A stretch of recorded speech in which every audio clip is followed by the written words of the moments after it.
Selamat malam, nama saya Sandi. Malam hari ini saya akan presentasi strategi sistem informasi. Untuk situasi saat ini di Indonesia, penyebaran virus corona atau COVID-19 di seluruh dunia mempengaruhi nilai tukar rupiah yang semakin melemah terhadap nilai mata uang Amerika Serikat. Nilai tukar perdagangan semakin melemah dan telah melampaui 15.000 per US dollar akibat dampak COVID-19 ini. Tidak hanya di Indonesia, yang nilai tukar mata uangnya melemah. Ternyata di negara lain pun seperti Hong Kong, itu turunnya 0,01%, Singapura 0,52%, Taiwan 0,51%, Korea Selatan 2,66%, peso Filipina itu 0,55%, rupiah India 0,28%, ringgit Malaysia 0,88%, baht Thailand 0,61%, yen Jepang dan yuan Tiongkok masing-masing 0,62% dan 0,11%. Akan tetapi, rupiahlah sangat lemah karena naiknya nilai mata uang US dollar. Sebelum naiknya dolar karena dampak COVID-19, nilai tukar rupiah per dolar Amerika Serikat itu 13.000 per 1 dolarnya dan sekarang melonjak naik menjadi 15.000 rupiah per 1 dolar US Amerika Serikat. Kurs rupiah akan terus berada pada posisi rentan selama penyebaran COVID-19 ini, yang menyebabkan kepanikan di pasar global yang membuat dana asing kabur, serta tekanan likuiditas dan desakan untuk mendapatkan dolar membuat dolar lebih unggul dari segalanya. Salah satu faktor yang menjadi penyebab depresiasi rupiah adalah turunnya kegiatan produksi akibat kebijakan pembatasan sosial. Menurunnya kegiatan produksi menyebabkan penurunan dalam pendapatan perusahaan-perusahaan yang menjadi penggerak dari perekonomian. Dampak awal dari turunnya produksi ini adalah kenaikan harga dari barang yang diproduksi. Namun, dengan menurunnya produksi yang dilakukan oleh masyarakat yang berperan sebagai konsumen, maka konsumsi ikut turun. Turunnya tingkat konsumsi ini, maka produsen mengikuti pasar agar terjadi keseimbangan dan membuat penurunan harga. Turunnya harga ini akan menyebabkan penurunan pendapatan produsen dan menimbulkan keseimbangan baru yang disebut fase deviasi. Bagaimana dengan situasi yang diinginkan? Melihat kondisi perekonomian Indonesia menjadi dampak dari penyebaran virus corona atau COVID-19, pemerintah Indonesia, terutama Bank Indonesia, memiliki beberapa langkah dari aspek kemanusiaan maupun ekonomi guna untuk mengatasi dampaknya kepada masyarakat maupun pelaku dunia usaha agar nilai tukar rupiah mendorong ekonomi Indonesia membaik. Koordinasi antara kebijakan moneter dan kebijakan fiskal perlu dilakukan.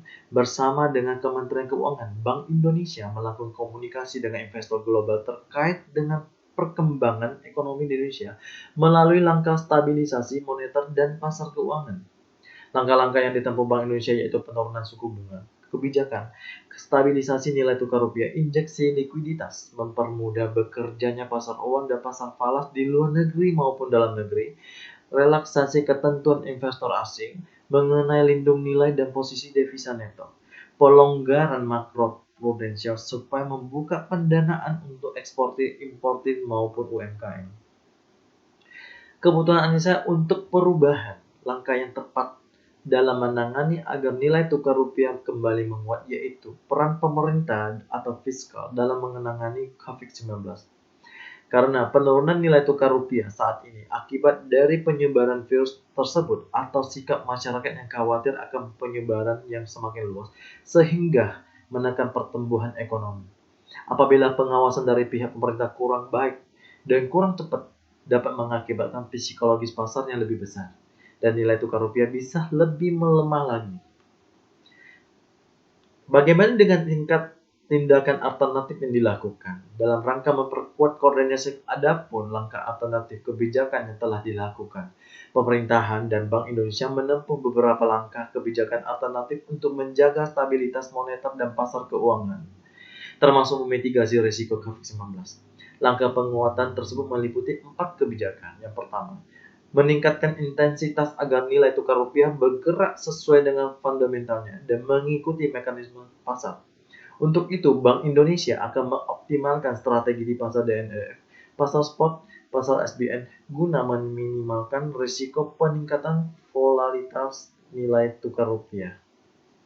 Yang kedua, menurunkan rasio giro wajib minimum valuta asing bank umum konvensional dari semula 8% menjadi 4%, berlaku sejak 16 Maret 2020 lalu. Penurunan rasio GWM falas tersebut akan meningkatkan likuiditas pasar.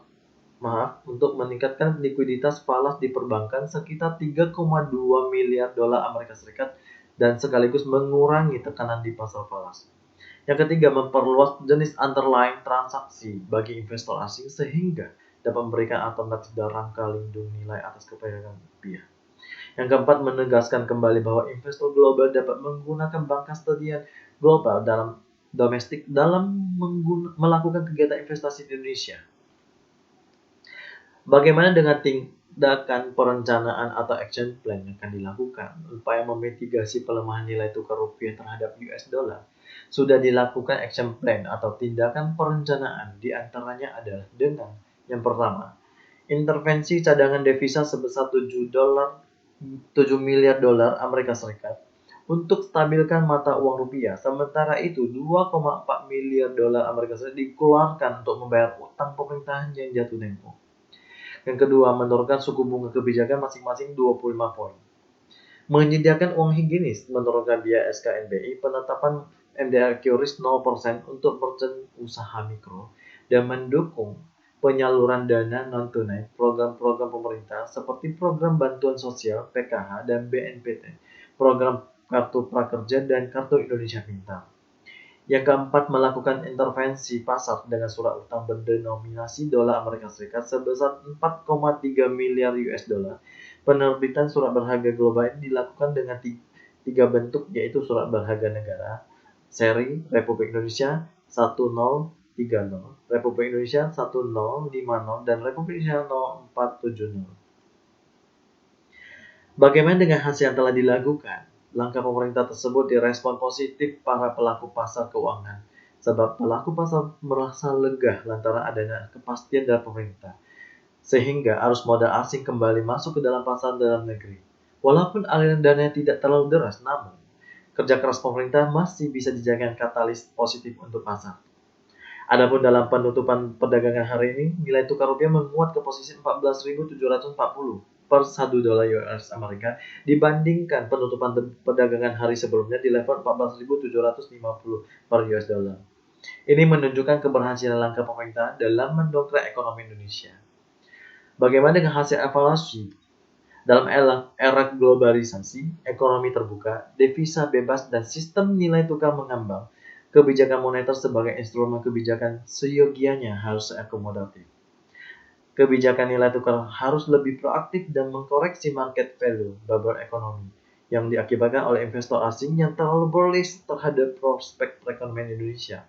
Meskipun Bank Indonesia telah mempunyai ide yang bagus mengenai nilai tukar yang tepat, baik mengenai penilaian keadaan nilai tukar dalam siklus tertentu ataupun dalam perspektif jangka panjang, Bank Indonesia harus menghindarkan adanya kesan penetapan target tertentu kepada peserta pasar. Penetapan target tertentu adalah merupakan penerapan secara de facto sistem nilai tukar tetap, dan ini akan memberikan kesempatan kepada spekulan untuk mengambil keuntungan. Terima kasih.